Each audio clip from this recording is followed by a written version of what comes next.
नमस्कार दोस्तों, अतुल्य भारत ज्योग्राफी के इस डिजिटल मंच पर एक बार फिर से आपका स्वागत है।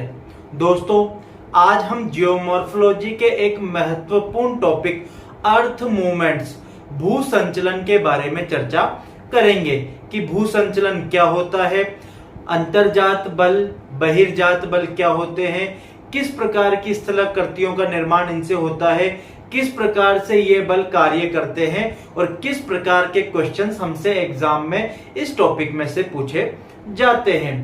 अब हम यदि बल की बात करें तो सबसे पहले जो बल होते हैं वो कितने प्रकार के होते हैं? दो प्रकार के होते हैं। पहला अंतर्जात बल और दूसरे होते हैं बहिर्जात बल। अंतर्जात बल और बहिर्जात बल, इनको कहा जाता है एंडोजेनेटिक फोर्स और इनको क्या कहा जाता है? एक्सोजेनेटिक फोर्स कहा जाता है। सबसे पहले हम यदि बहिर्जात बल की बात करें तो इसके अंतर्गत अनाच्छादन, ठीक है, इसके अंतर्गत किसको सम्मिलित किया जाता है? अनाच्छादन की प्रक्रिया, जिसको इंग्लिश में डेनुडेशन कहा जाता है, को सम्मिलित किया जाता है। और अनाच्छादन दो प्रक्रियाओं का सम्मिलित रूप है। पहला है अपक्षय और दूसरा है अपर्दन, ठीक है। अपक्षय क्या होता है? किसी भी चट्टान का अपने स्थान पे टूट फूट कर बिखरना अपक्षय कहलाता है, जिसको वेदरिंग कहा जाता है। इसमें हम तीन प्रकार के अपक्षय पढ़ेंगे: भौतिक अपक्षय, रासायनिक अपक्षय तथा प्राणी वर्गीय अपक्षय। और अपर्दन क्या होता है? गतिशील प्रक्रमों के द्वारा अपर्दित पदार्थ का अपक्षय से जनित जो पदार्थ या मलबा होता है उसका एक स्थान से दूसरे स्थान पर जो स्थानांतरण होता है उसको क्या कहा जाता है? अपर्दन कहा जाता है। और अपक्षय और अपर्दन को सम्मिलित रूप से क्या कहा जाता है? अनाच्छादन या डेनुडेशन कहा जाता है। तो ये आता है हमारे बहिर्जात बलों के अंतर्गत। अब हम बात करते हैं अंतर्जात बलों की। तो अंतर्जात बल भी दो प्रकार के होते हैं। एक होता है आपके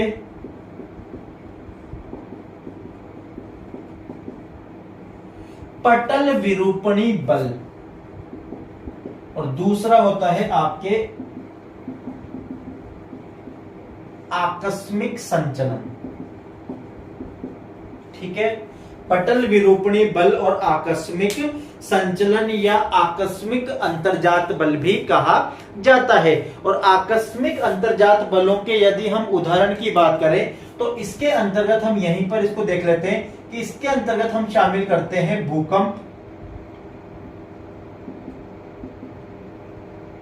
ज्वालामुखी तथा भूस्खलन। क्योंकि ये तीनों प्रक्रियाएं क्या होती है? आकस्मिक या एकदम से घटित होती है, तो इनको किसके अंतर्गत रखा जाता है? आकस्मिक संचलन के अंतर्गत रखा जाता है। अब हम बात करें पटल विरूपणी बल या पटल विरूपणी संचलन की, तो ये भी दो प्रकार का होता है। पहला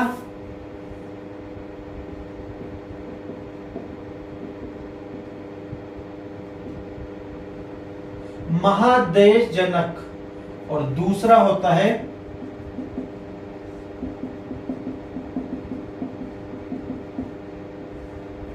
पर्वत निर्माणकारी, ठीक है। महादेश जनक और पर्वत निर्माणकारी। महादेश जनक को कहा जाता है एपेरियोजेनेटिक और पर्वत निर्माणकारी को कहा जाता है ओरोजेनेटिक फोर्सेस। तो पटल विरूपणी बल दो प्रकार के होते हैं, महादेश जनक और पर्वत निर्माणकारी। यदि हम इसकी महादेश जनक की बात करें तो ये पुनः दो प्रकार का होता है, एक ऊपरी मुखी, एक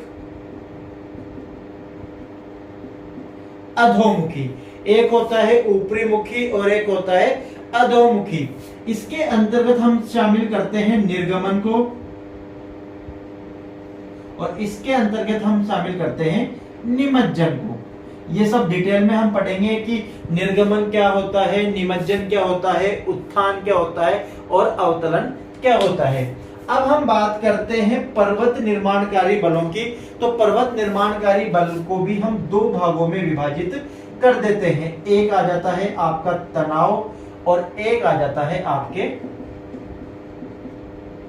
संपीड़न। ठीक है, तनाव को कहा जाता है फॉल्ट या टेंशन और संपीड़न को क्या कहा जाता है, हमारे कंप्रेशन कहा जाता है। अब हम बात करें संपीड़न की, तो संपीड़न भी दो प्रकार का होता है, जिसके अंतर्गत हम पढ़ेंगे संवलन और वलन। ठीक है, जबकि तनाव के अंतर्गत भी हम दो भागों में इसको विभाजित करेंगे। पहला है चटकन और दूसरा है भ्रंशन। ठीक है, चटकन मतलब क्रैकिंग और भ्रंशन का मतलब होता है फॉल्ट। यहां पर संवलन, रैपिंग और फॉल्ट्स किसको कहा जाता है, वलन को कहा जाता है। तो ये है हमारे बलों का वर्गीकरण। इसमें भी हम बात करें संवलन की, तो संवलन को भी हम दो भागों में विभाजित कर सकते हैं, उत्संवलन और अवसंवलन।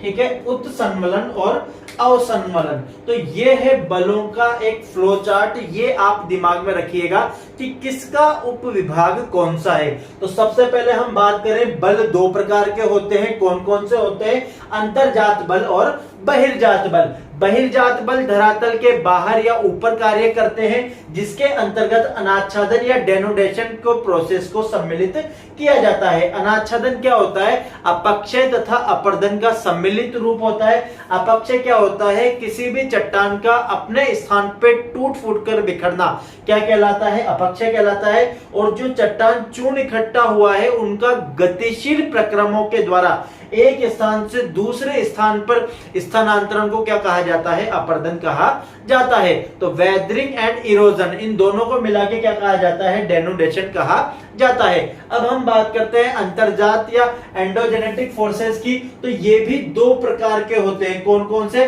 पटल विरूपणी बल और आकस्मिक संचलन। इसको कहा जाता है डायस्ट्रोफिक फोर्सेस और इसको कहा जाता है सडन एंडोजेनेटिक फोर्सेस। ये आकस्मिक होते हैं। आकस्मिक जो बल होते हैं वो काफी कम समय में और काफी तीव्र गति से कार्य करते हैं। इसके अंतर्गत हम भूकंप, ज्वालामुखी तथा भूस्खलन को सम्मिलित करते हैं। दूसरा है हमारा, इस पटल विरूपणी के अंतर्गत हम दो प्रकार के बल पढ़ेंगे, महादेश जनक बल और पर्वत निर्माणकारी बल। महादेश जनक बलों के अंतर्गत हम पढ़ेंगे ऊपरी मुखी और अधोमुखी संचलन, और पर्वत निर्माणकारी के अंतर्गत हम पढ़ेंगे तनाव और संपीड़न। ठीक है, तनाव दो प्रकार से पढ़ेंगे, चटकन और भ्रंशन, और संपीड़न के अंतर्गत संवलन तथा वलन का हम अध्ययन करेंगे।